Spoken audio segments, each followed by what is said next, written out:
Okay, I'm just gonna jump right into it. Blue Review episode 52. I'm gonna go over the last few films that I have watched on Tubi, my latest go-to for streaming. Talked about them on this channel in the last two shows here. Um, I'm gonna keep forging ahead on that path. So I do have a little bit of virtual cheat notes to help me out because I want to get a few things right. Everything else is going to be hot takes and kind of first impressions. These are going to be the last four films that I finished on there, and they kind of run the spectrum. So I will tell you which ones I liked, which ones I didn't like, and any assessment in between those polls.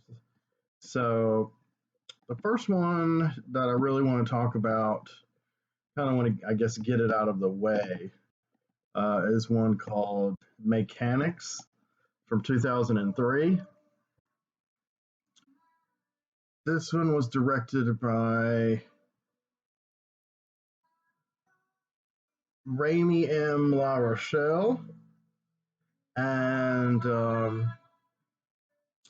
I don't know much about Rami. Apparently, according to some user info I have here on IMDb, there were various Canadian, French Canadian uh, extreme or experimental cinema like this in the early part of the millennium. Uh, you mentioned somebody named Valancourt, L'Erotisme, and Pierre-Luc Extes de Cher Brisé. I'm going to try to track this down. This one, though, is the only one of these that I've seen or found. And I'm surprised at how, not old, but how many years it had been since this first came out. And this is on Unearthed Films, too. I'm going to say, make the bold statement that out of the uh, extreme films that I've seen that are handled by Unearthed that are on Tubi right now for streaming, and there are quite a few, and I've reviewed a few already on this channel. This is by far my favorite.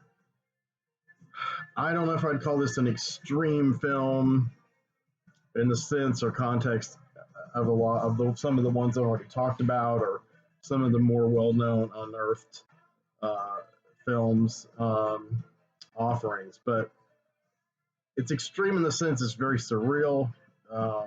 It's shot in a monochromatic fashion, kind of gold tinted, like an old silent film. Um, it's an hour and 10 minutes long.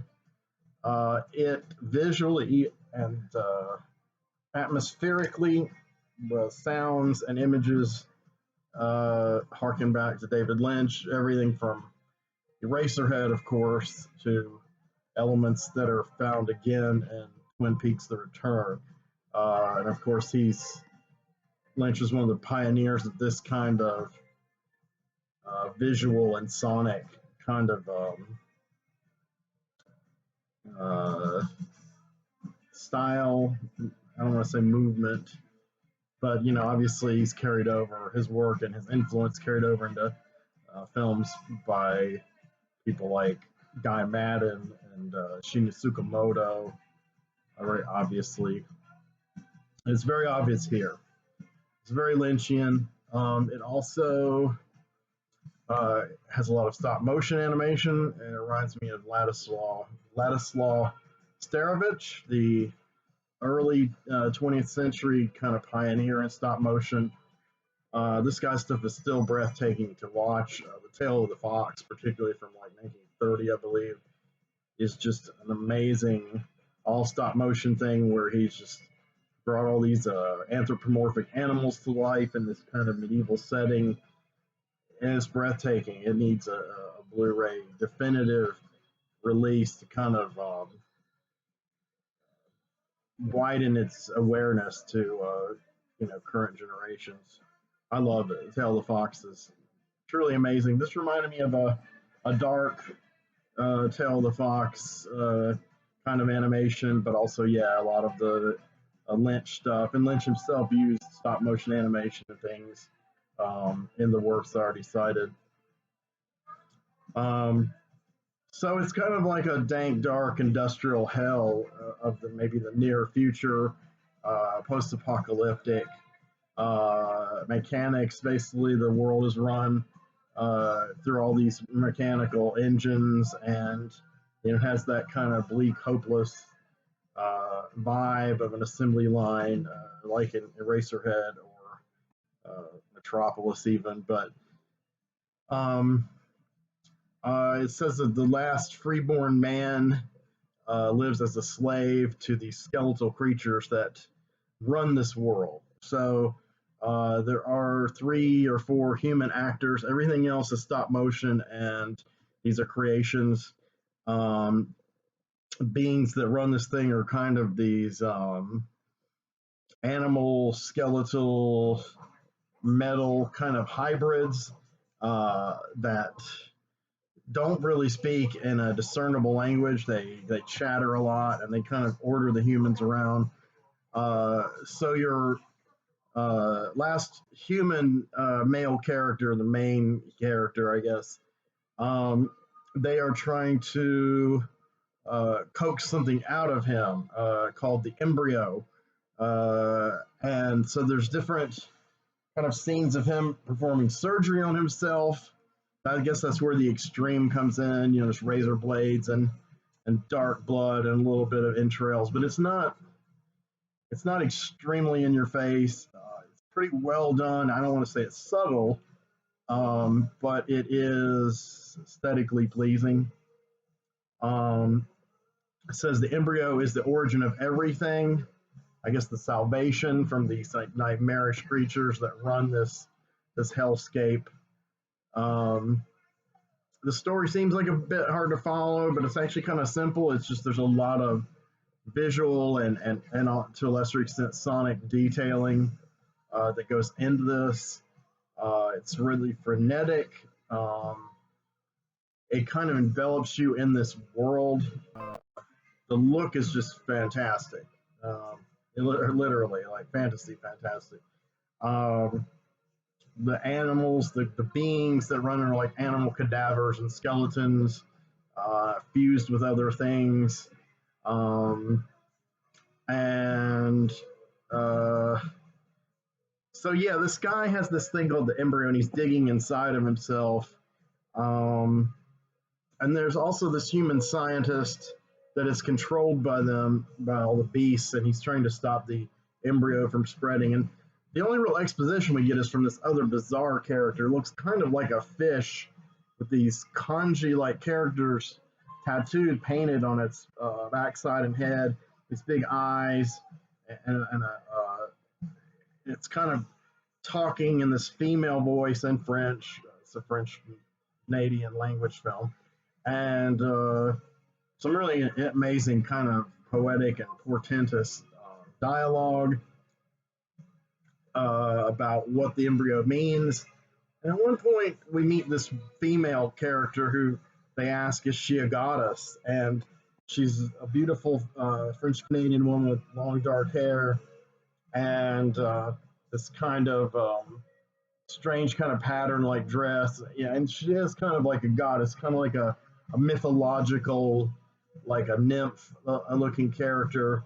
Um, and she says that she is the embryo, she embodies the embryo. So I wonder if kind of the whole idea is this last male and the embryo and the female goddess archetype. Is the human race going to rebirth itself and overthrow this kind of mechanistic, cybernetic regime that's kind of got everyone whipped into submission and working in these hellish factories? Um, it's a lot of ways you could interpret it, and so those are like the 3 kind of human actors that play parts. I really liked her character, but she only appears in one scene, and I think it's really to give voice to what the embryo represents. And just as interesting as that fish-like creature, which I guess is one of the leaders of this culture, society that's subjugating the dregs of humanity remaining. I don't know if it has a name, or I don't know if any of the characters have names. I mean, there's like the man, and then there's like the embryo, and then there's the scientist, the lab worker guy. Um, but I was reading through this. There's one review of this on IMDb, and it's kind of cool. It talks about how the animal cadavers are strung with steel wire together and some clay creatures, and he's talking about how the stop motion beings are constructed. Um, there's a strange kind of hairy monster that it's almost kind of bird-like too, that shrieks a lot, almost like meows a lot, especially toward the end, like panicked. And there's one kind of bird-like creature in a cage that our human guy takes out, and he kind of performs this surgery on him, and that's kind of what made me wince a little. The being lives, but he's enduring this surgery under no anesthetic, and it's kind of sad. I mean, it's not a real animal, but it kind of evokes those feelings. And I'm wondering why he's digging into this animal, because he's also kind of digging into himself. Is he trying to find the embryo in something else and then realizes it's in his own body? I don't know. The puppetry is incredible. The stop motion animation, it's not like Harryhausen level smoothness, but it does have that jerky, early kind of, like I said, Stair Witch kind of feel to it, and it's really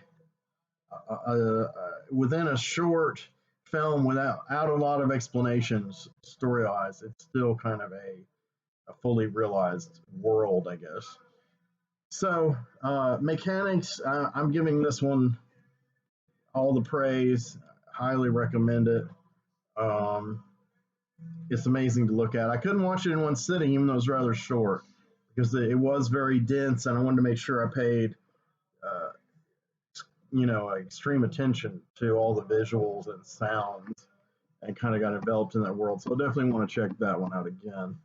Um, the next thing I wanted to talk about was a very not very great film.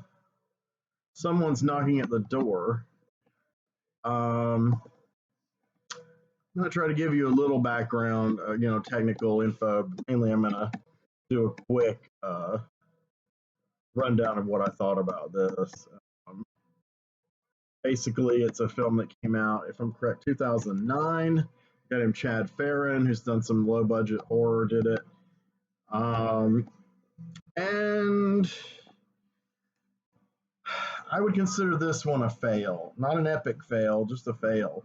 It had some ambitious visual ideas. I mean, the director, he was competent. It looked at first glance like it was going to really be a movie that kind of had the weird tonalities of something like Under the Silver Lake on A24 that they distributed with Andrew Garfield, which had a lot of this kind of ironic hipster kind of vibe to it, but a lot of surrealism, and didn't take itself too seriously, but had like layers of weirdness. Um, Fairly well made. This one I think aspires to be in that range, but it failed.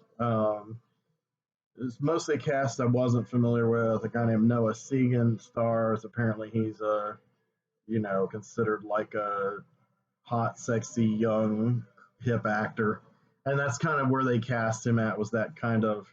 It reminded me a little of Greg Erikai's work, like Doom Generation, Nowhere.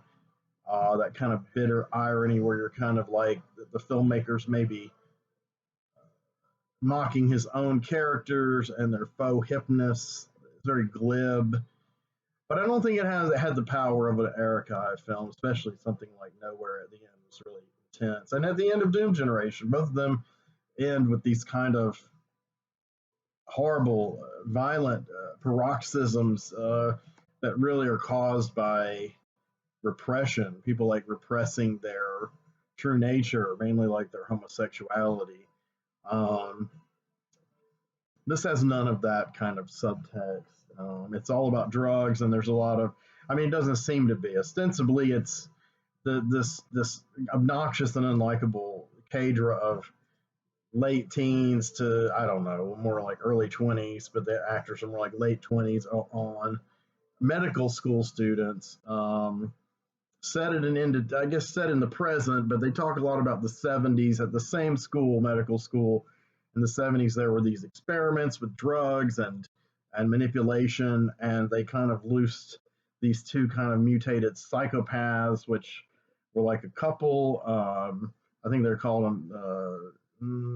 What do they call these characters? The Hoppers, John and Wilma Hopper, and you know, they're these kind of repellent, especially the John Hopper character.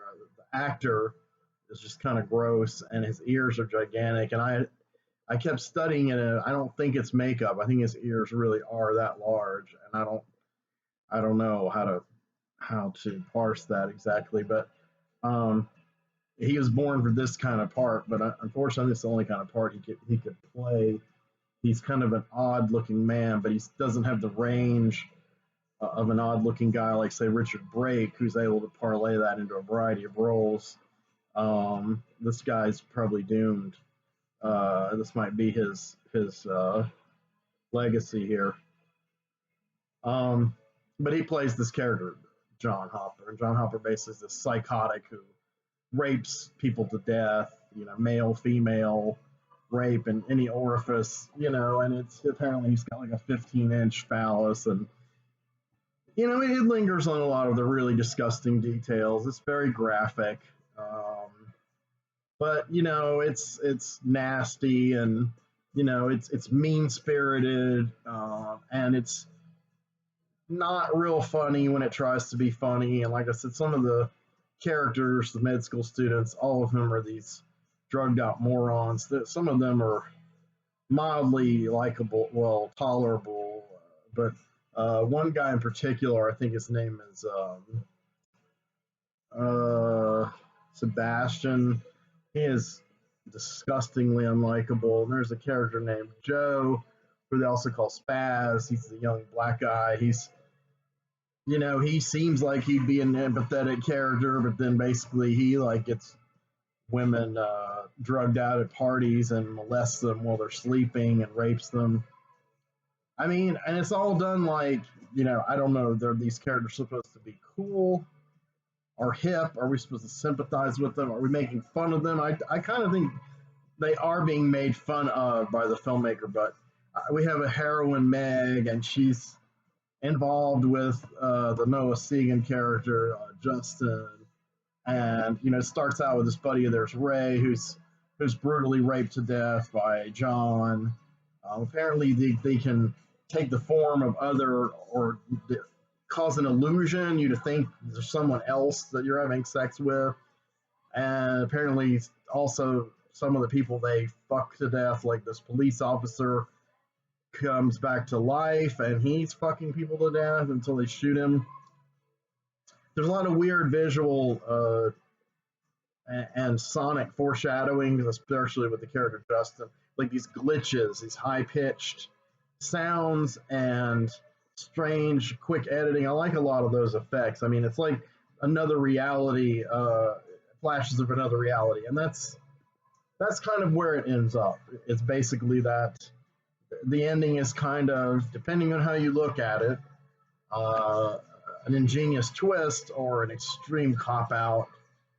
The drug experiments are kind of the key. I mean, you find out really that Justin, who you thought was like our hero, the boyfriend of Meg, the last girl victim character that you're supposed to like, that he is really a killer. But then it all turns out to be not a dream, but a drug hallucination. And some of the characters aren't who you thought they were. Some of the actors are playing different characters. The real characters, like the police chief, actually turns out to be like a doctor. And yeah, so kind of the scenes kind of fold in on themselves. So a lot of these murders and the whole thing with the Hoppers, seems apocryphal. It's really just them tripping on this drug. I think they call it Taldon or something, a fictional drug, hallucinogen, and it's still at this medical school, but in the end, in the library, they're all dead, and I don't know. There's some scenes where there's some crazy things going on, and they play this like insanely ironic, upbeat hipster music. Yeah, overall, I'd say this movie was a fail. It was hard making it through it. There were times when I was interested in the story, the backstory of the drug experimentation. And there were times it showed a little bit of intelligence in the exposition on that. And like I said, there were some visual and sonic elements that were fascinating briefly. But yeah, I would say this one tries too hard. It doesn't achieve uh, the level of whatever it's trying to achieve, that frisson of the Gray Archive films, or whatever other film I've compared it to. I forgot already. So let's move on. So that when someone's knocking at the door. So next one I saw is one I've been wanting to see for many years, and this one is called Miracle Mile. Made in 1988, released in 1989 apparently, and this one is directed by Steve DeJarnette. It's very much an 80s film. It's kind of a touchstone cult movie. A lot of people like this film, and I've been hearing about it for pretty much the duration of its existence. Um, it has some things in common with some of the other kind of nuclear scare films of the period, end of humanity films, even a movie like Night of the Comet, which I've talked about here before, I really love. It's less of a comedy and a romp than Night of the Comet. It does have a lot of humor, but as the movie goes on, it does become more and more serious and tragic. I mean, the humor really lies in the eccentricity of the supporting cast.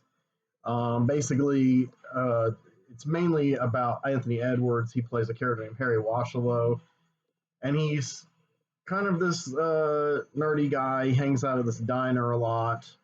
I think this is in Los Angeles, and I should know by now, right?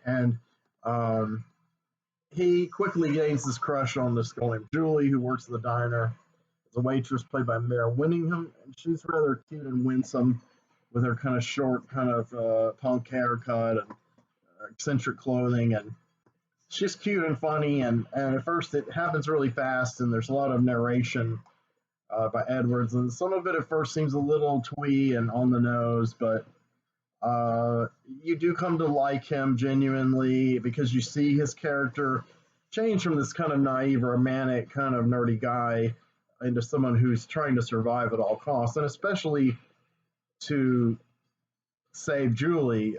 It's like he's finally found the girl of his dreams. Apparently, this has been hard for him in his life. I can relate to that, and that becomes his kind of quest. He answers the payphone at the diner where they hang out, and intercepts this call. And apparently, it's allegedly by the son of a general who's announced that they're going to go ahead and launch a full-on nuclear strike. And this is 1988. It's very much of that time, very much the Reagan era 2 minutes to midnight scenario, which gave birth to so much film and art and comics, like Watchmen, for instance, predicated on that fear. There was even that Iron Maiden song, 2 minutes to midnight. And this is right squarely about that. And the conceit is he actually intercepts this phone call, and then he believes it's real after first believing it's a prank. And he tells everyone in the diner. One of the people in the diner is this character, Landa, played by Denise Crosby, who was kind of an 80s mainstay. She played Tasha Yar on Star Trek The Next Generation. And she also appeared, one of her first appearances on camera was as Tony Iommi's lost love in the music video for Black Sabbath, "No Stranger to Love," which is one of my favorite Black Sabbath songs and one of my favorite songs and music videos that I've inflicted on my friends at Facebook numerous times and talked about on some of my Black Sabbath coverage here. In that video, it's like black and white, and she's like this ghostly kind of specter haunting Tony, and meanwhile Glenn Hughes is over singing his guts out. He's the Greek chorus to Tony's angst. So Denise Crosby, yeah, she's done some other stuff too. Some people brought some other '80s stuff to my attention. A key one I forgot. Tell me about it in the comments if you're watching. If you know what it is. Anyway, I really like her. I thought Tasha was a kind of an off-putting character when the Next Gen started. I thought I was pretty young. My dad loved that show though, and of course I was big into the old Trek. It took me years to really get into Next Gen, but of course now I'm a huge Patrick Stewart fan. But Deep Space Nine is my number one show. I've done 2 videos about Star Trek also you can check out on this channel, but they're about the current slate of shows. So let's reel it back in. So Denise plays Lana, and she's some kind of yuppie bureaucrat looking kind of character. She's got kind of the kind of androgynous pompadour haircut that was kind of famous back in the '80s with women, and this whole movie's so '80s, it's wild. And she knows some people in high places and seems to confirm that this is indeed what's going down. And so she instructs these people to leave the diner, and they're all going to head to this building, and there's going to be a helicopter that's going to take them to the airport. So there's this hour, they've got to do all this to round everybody up. And so at first Harry's going with them, but then he's like, we got to get Julie. And Julie he accidentally stood her up on a date, and she took a Valium and can't wake up. So it took me a while to figure out why she couldn't wake up, but it was right there. She was depressed because he stood her up and she took a Valium to sleep. She lives with her grandparents or grandma, and so he's got to get to her building and get her. And they ditch him. Robert Dukai, a favorite actor of mine, he runs the diner.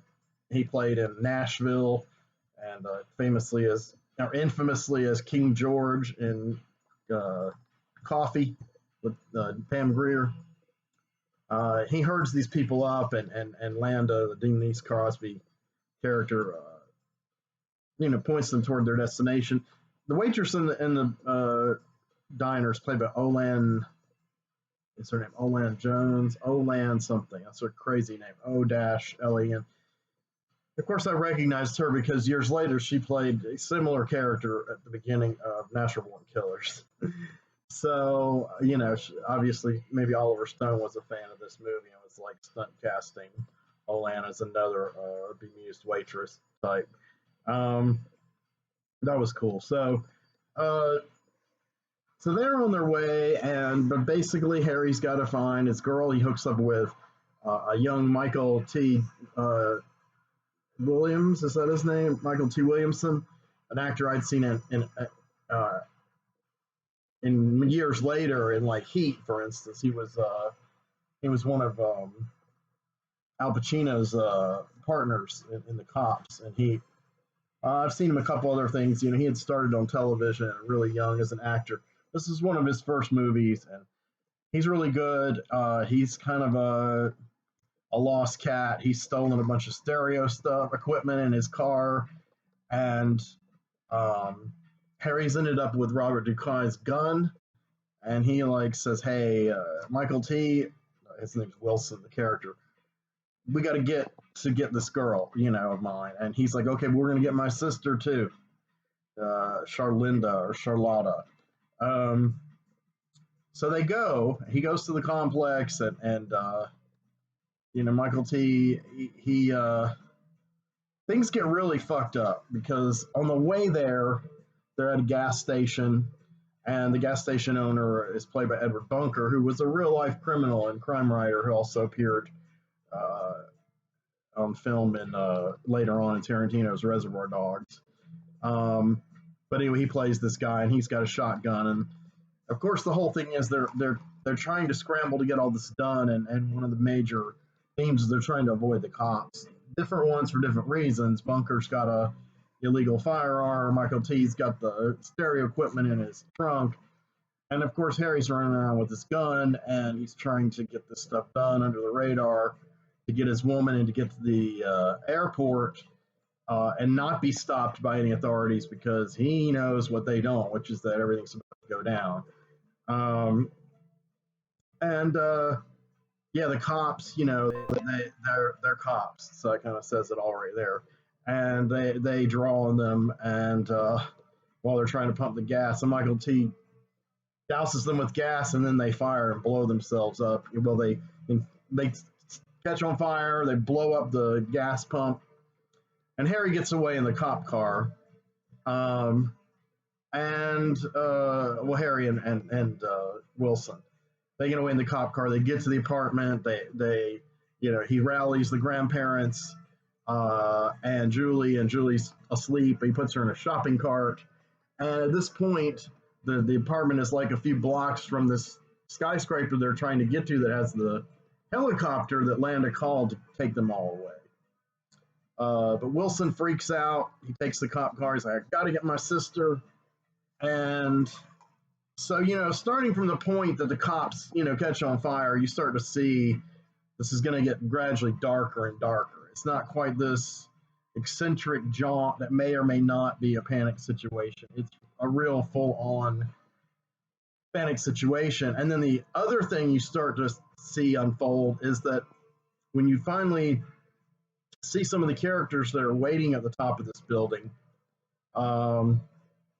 because Harry gets up there and he pays a guy at random, this bodybuilder, to pilot this helicopter when it comes. Well, the helicopter's there; they're loading it, but he has to, they can't find the pilot, so he pays this bodybuilder guy all this money he got from Landa's associate, and he's like, hold on, he's like, everybody, hold on, I got to get Julie. He's always running after Julie. She's still waking up from her stupor.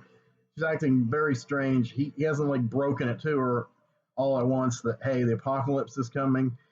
And anyway, the conceit as it unfolds is that maybe it isn't coming because it starts to get like to an hour and nothing's happened. And you start to think that Harry telling Landa the story and Landa gathering these people is what set it in motion. In other words, there may be no nuclear exchange coming.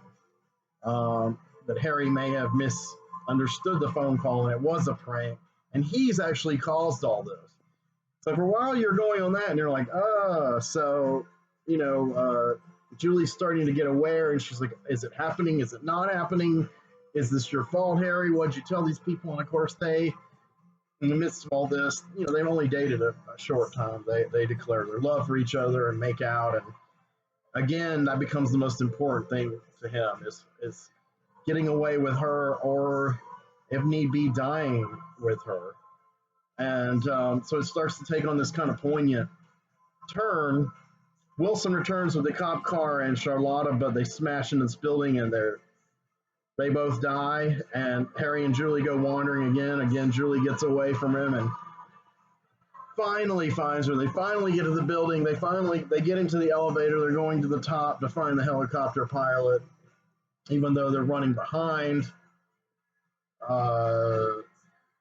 The grandparents have driven off on their own to kind of reunite after years of fighting, and they're kind of content with the fact they're going to die in this. They're old, and now at least they'll be together. And that's kind of where Harry and Julie are at, is they're kind of in the elevator, and they start to make love, and then boom, they get to the top, and it seems that yes, indeed, this is going to go down. And the bodybuilder guy does take them up in the helicopter, but then, the bombs go off, and the helicopter falls into the water, and they're going to die, and they're going to die together, and they're fighting, and it gets real intense, like they're talking about, will our spirits live on? Will we be entwined forever in eternity? What will come next? Will we turn into atoms? It gets fucking existentialist now. and doomed romanticism like crazy, and then The Flash, and then that's it, man. Um, and that reminded me, of course, of kind of the preeminent film along these lines, cautionary, frightening film of this era, inspired by the horrible Cold War situation we grew up in under. Threads, which I've reviewed on this channel before, British mid 80s thing, which painstakingly enacts what would happen if Britain were hit by a full on nuclear exchange and basically the complete degeneration of society and basically down to savagery and then an attempt to rebuild and then the next generation is mutated. Um, Really one of the most powerful horror films ever made because it could have happened. And with the leaders that are running the world now, it still could happen. Even today, we've come full circle back into the neo-Cold War. Or as Hawkwind say, welcome to the neo-golden age. Welcome to the days you've made. Welcome to the future. And so I love Miracle Mile, man. And that brings me to my last movie, which is also ostensibly a post-apocalyptic feature. So I'm gonna. This one, there's not a lot of heavy technical stuff to talk about. I just want to get a few names right. But this one is called We Are the Flesh. And this one's more recent. It's from 2016. This is a Mexican film. So it's written and directed by Emiliano Rocha Minter. This one was controversial. I didn't realize it. I thought it was kind of a foreign horror movie and maybe with some eroticism, and I'd get around to it, seeing it one day. But then it kind of dropped off the streaming services. I didn't really think about it much. I saw it on Tubi, and I clicked on it, added to my list, and decided to watch it. And it turned out to be well beyond what I was expecting. I had not read anything about it prior to watching it. Now, since watching it, I have read a lot. And what I have found is that this is a very divisive film. Most people, commentators, generally fucking hate it. So, of course, I love it, right? There's one caveat to that, I'll tell you when we get to it. But I do love it, actually. It was bold, it was transgressive. Some people thought it was just trying too hard to shock, and it really pushes some buttons. It takes on some taboos, and it visually confronts them head on. It is a very Mexican film in the sense that it's modern, and it comes from this great tradition of subversive Mexican cinema.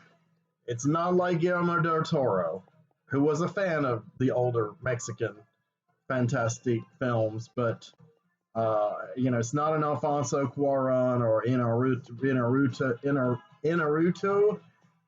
the guy who did 21 Grams. I think Babel, but maybe. And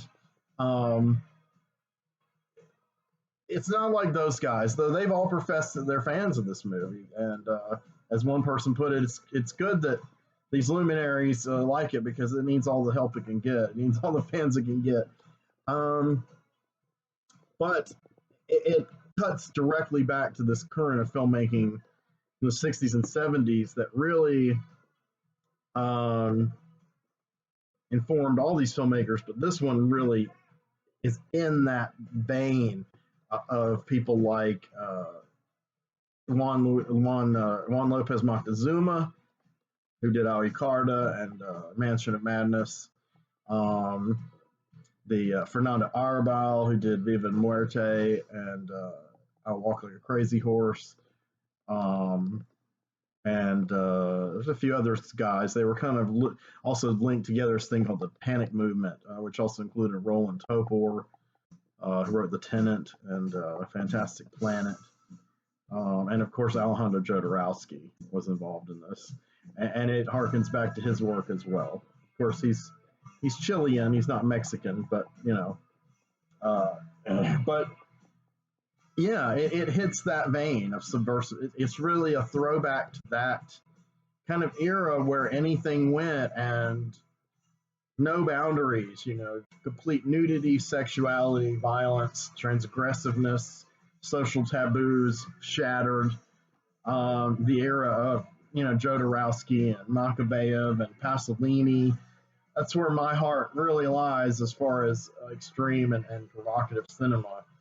And so this one really resonated with me. It did actually shock me, not in a sense that it like offended me or revolted me or disgusted me, but genuinely like every time I turn around, there's a new image or a new thing that's just literally in your face, and you're like, wow, nobody does this anymore, and does it well in an artistic context. I mean, it's beautifully shot. The music is incredible. The performers, there's only a handful.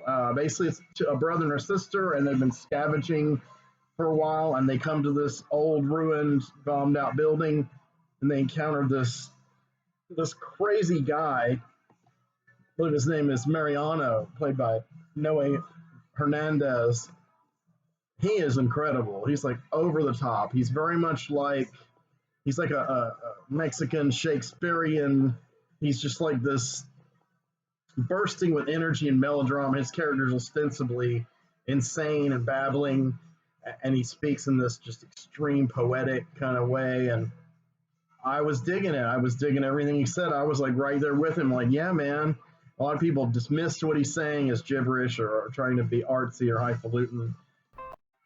I didn't see that way at all. I thought it was existential. I thought it was some good fucking writing, and that, yeah, the character's going mad in the desolation of his environment, but he's tapping into these truths, and he's talking really about the extremes of human experience and carnality and sexuality and life and death and blood and oh my god. And so he kind of coerces the siblings into staying with him and helping him kind of board up this place with cardboard.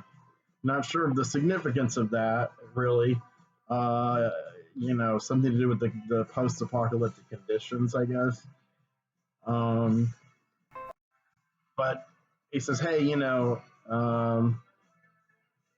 gonna have to fuck each other." And the boy is really innocent, the sweet boy. The girl, she's, I guess, innocent too, but she's a bit more horny, and she's definitely something is awoken in her by Mariano, and they have this kind of recognition, and they do this kind of thing together where they look at each other and they go, and then the other one answers the same way. And I have to say, this actress, Maria Avoli, her character's name Fauna, she's extremely hot.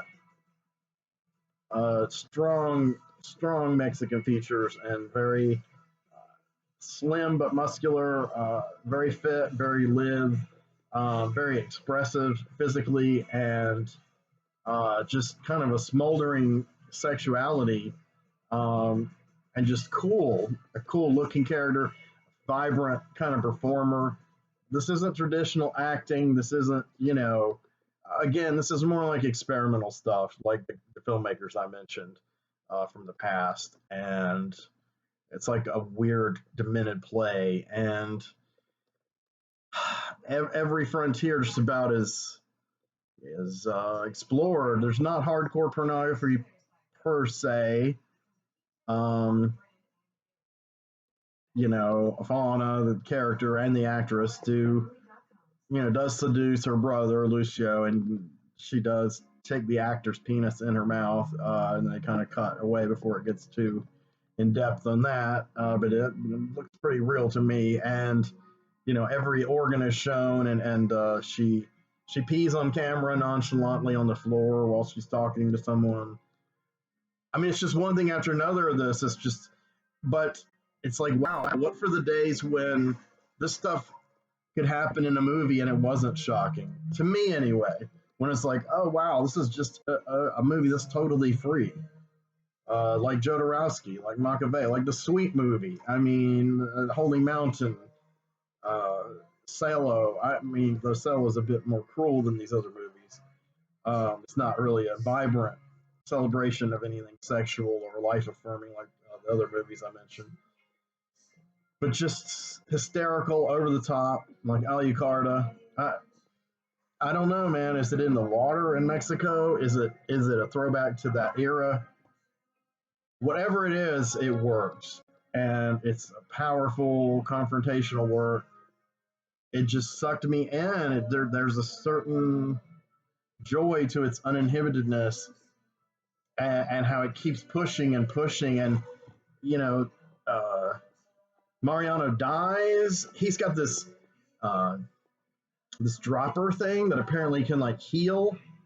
He saves both siblings from the brink of death, and then he dies. He dies having an orgasm watching them fuck, and then she kind of commits necrophilia on his corpse, and it brings him back to life. He's clean shaven and has more hair. I mean, he had been this kind of hairy older guy, and he's young. He's actually a pretty buff actor.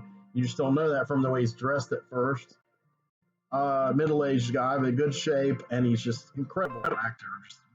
Just mad and crazed energy, and so he's come back to life, and him and her still have that kind of little thing between them, and it's like, when are they gonna fuck? Well, they kind of did fuck, and he came back to life, and now it becomes like a whole ritual, and now they capture a soldier from the outside world and torture and kill him and consume him.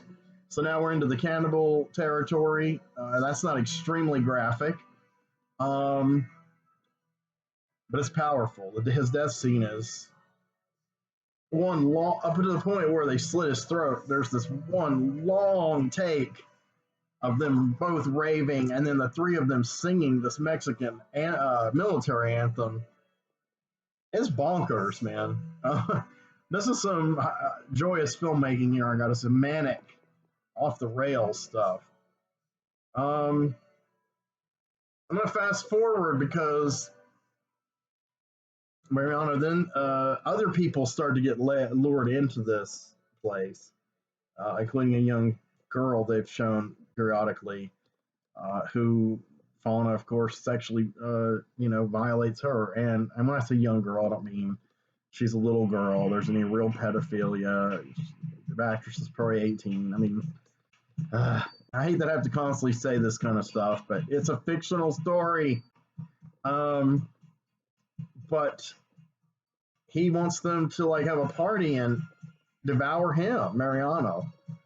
And it gets wild and insane, but that's when the movie turns and we get the twist. And I've read some articles on this, one of which was loved the twist, thought it was really what the whole movie was building toward.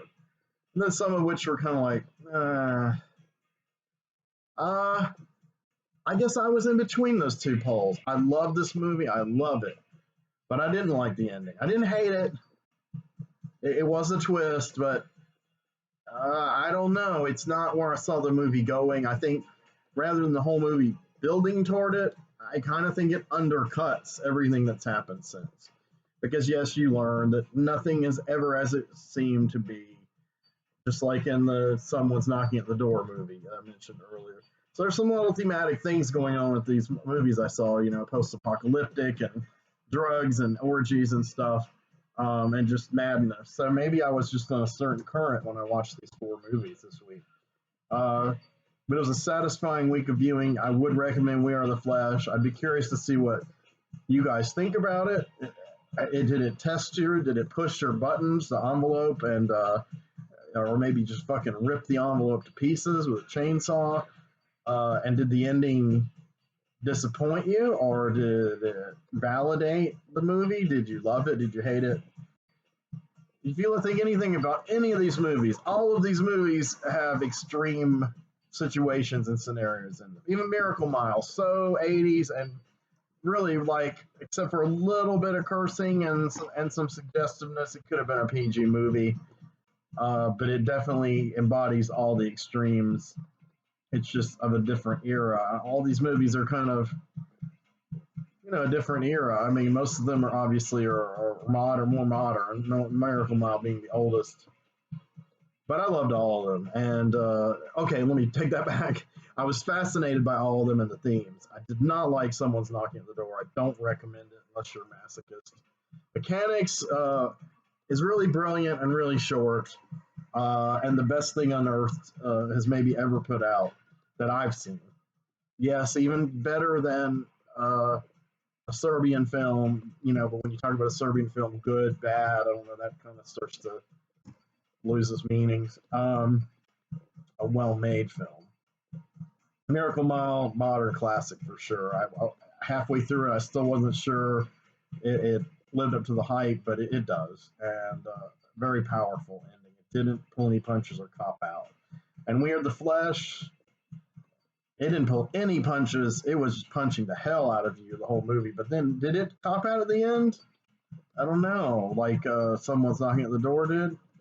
Anyway, check these out. Let me know what you think. I'm curious, and I've come in just a little over 45 minutes. I was hoping to definitely make one for well under an hour, and I think I made it. So I only covered 4 this time. I think going forward, maybe 4 is the magic number for me on these. It's been fun. I'll see you in the next Blue review and some other videos. And I really appreciate your support. And thank you so much for the feedback on the Flickr Street video and the feedback about my new art and the new character. I was really inspired, and I'm glad some people connected with that. So anyway, take care. See you soon.